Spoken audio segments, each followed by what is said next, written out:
It's a really excellent point, Scott, and I want to kind of transfer this over to sort of knowledge. Obviously, you're training some of these contractors.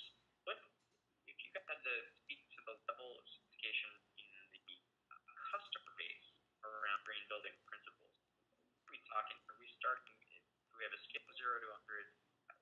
You guys are probably taking specifically to green folks who are a little bit higher up in that. But what do you think the general public is in? What would be an effective way for us to continue to educate them? That's a tough question, or no? We're both waiting for the other guy to go. I'll jump in here because typically we end up, and I'm sure this is true for Eric too, we end up dealing with a greener client. The greener client tends to be better educated. They've done a lot of research on their own. They are coming to us with specific things in mind, and they're wanting us to implement their version of whatever green is, whether it's remodel, green new construction, to their living space. And the average public out there, as Rick alluded to earlier, hasn't even changed out their incandescent bulb to their one fluorescent bulb. And so they're coming from a different space. You got to try to educate them as to why before. The saying that I always loved in that is, don't tell me how, tell me why. Once people start to understand the why, then they'll seek help to happen, and they'll try to figure out what to do, kind of that we're espousing all along. So there are forces of good that will require and cause people to change, but until the pain of change, less than pain of staying the same, people are, unless it's mandated, Gary said, they're going to stay where they're at. And so we're seeing a lot of the programs starting with education, trying to start that point to help them understand why they need to change their practices. Yeah, and it's hard to really say what that pain is going to be. The pain change above and beyond the fact that it costs people money to live in non-green buildings. The operation costs are obviously higher than they are in a green building, and you wonder that at what point people get sick of paying high utility bills and say, a little bit up investment here will save me a long run. It's really it's a great question. There's no easy answer to this. Let's switch gears a little bit and go to particular advice for small business owners. So I through Eric's most recent book, Green Sense, and pulled out some relevant statistics for building occupants. And I don't know if you want to talk to me through this, but these are some statistics that came directly out of your book that seem to be very well vetted in terms of an ROI, and that really can apply to just about anybody. Yeah, I wanted the book to essentially counter the arguments that I was betting on a daily basis. So I partnered with Kevin Helm. So I wrote, as he said, the green hippie stuff, and Kevin came in and he was the financial guy. And so we outlined these 50 projects and just, okay, what would the impact be? And what we found is that 38 of them are no-brainers. You just do them if the opportunity arises to do them. And then the other two are kind of nice to have, but you're paying for the convenience of them, like occupancy sensors in a home and an office. In a home, just be easier, just turn off your switches, and go with it. But what we found is that I want to think that specifically that even renters could do. The reality is that renters make still just under 50% of the population. So it's a pretty big amount. So most renters think, well, I'm not going to do anything to improve this place because I don't own it, but they're paying the bills on it.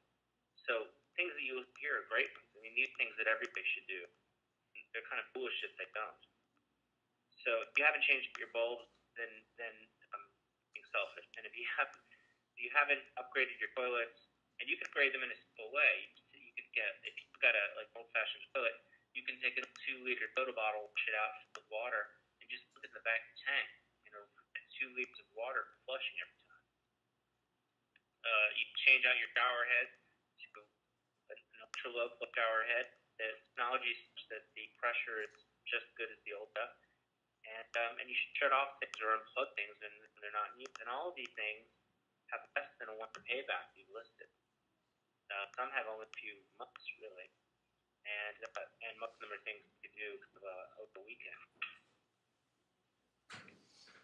And I mean, I don't know how many people, I happen to be one of them, but I don't know how many people out there actually have a clothesline. It's obviously this is directly against one of the reasons I pulled that statistic out. There's an entire book that was written there. I believe it's called. that might be a customer for one guy, so I don't know if you need to pick that up. There's an entire book out called Warm the Planet, or Warm the Planet to Dry Your Socks, something along the lines.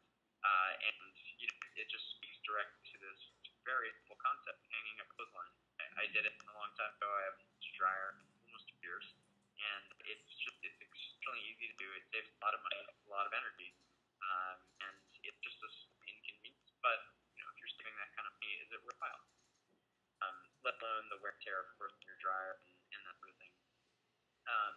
So this is great. So Eric, if people want to get more of the 48 ideas, just send to their local independent bookstore to pick up Greensense, and they can browse through things on their own. Do you guys? Yeah, absolutely. They can go to greensense.com if they want to see. And then I even have this cool thing that shows them where the local independent bookstore is. If they don't want to buy from Amazon or Barnes Noble, they can get from a local guy. I love supporting those stores.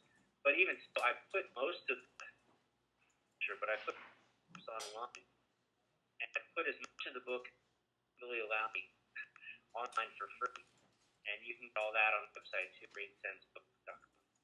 Okay, great. Got any particular elements to sort of add to this? This is a pretty list here. Obviously, there's a few more in the book. Any small, easy things that just anybody can incorporate? Well, I've just been interested in comment on that. If you call it a solar clothes dryer, it has 6 years. So, instead of solar clothes dryer, that just sounds sexier. I think one of the main things is that website, the Minnesota Empower.com, Power One, they have a conservation pyramid. Basically, going to espouse the same things Eric's talking about, and that is that you start with the hanging and work your way up. People somehow get enamored by what I call green bling, and it's these payback ROI things that sticking solar panels on your house, and you have to address the easy stuff in changes and inflation and billing and things like that. You're bolting on something that the return on investment will be out there. So they have a conservation on that site that you're trying to bring up here, and shows you where to start and the kind of changes to make early on.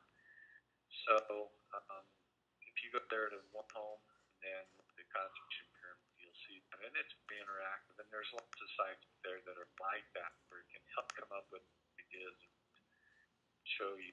But that conservation pyramid right there, most of the stuff that Eric's listed for down in the bottom, 3 or 4 tips of that. So I think those